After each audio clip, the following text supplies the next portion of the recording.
நம்ம நினைப்போம், எங்கு பார்த்தாலும் எனக்கு சத்துருக்களாகவே இருக்கிறாங்களே, எனக்கு விரோதியாகவே இருக்கிறாங்களே, என்னை மேலே வர்றதுக்கே யாரும் விடமாட்டுறாங்களே, அப்படி சத்துருக்களாக என்னை சூழ்ந்திருக்கிறார்களே என்று சொல்லி நினச்சி நம்ம சோர்ந்து போகிறோம். பாருங்கள், ஏன் ஆண்டவர் என்னைய இப்படி இந்த சத்துருக்களுக்கு முன்னாடி என்னை விட்டு வேடிக்கை பார்க்குறாரு அப்படின்னு நம்ம நினைக்கிறோம்.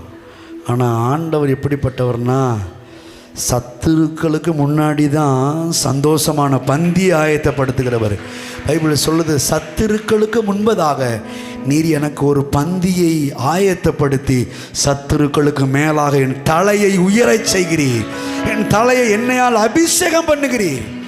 அதனால் சத்துருக்களே இருக்கக்கூடாதுன்னு நம்ம ஜெபிக்கக்கூடாது. சத்துருக்கள் இருந்தாலும் சத்துருக்களுக்கு முன்பதாக ஒரு பந்தியை ஆயத்தப்படுத்த வேணும்னு சொன்னாரே, அவரை சந்தோஷமாக நீங்கள் ஆராதித்து பாடி மகிமைப்படுத்தும் போது நிச்சயமாக சொல்கிறேன், நல்ல பந்தியை கர்த்தர் உங்களுக்காக ஆயத்தப்படுத்துவார்.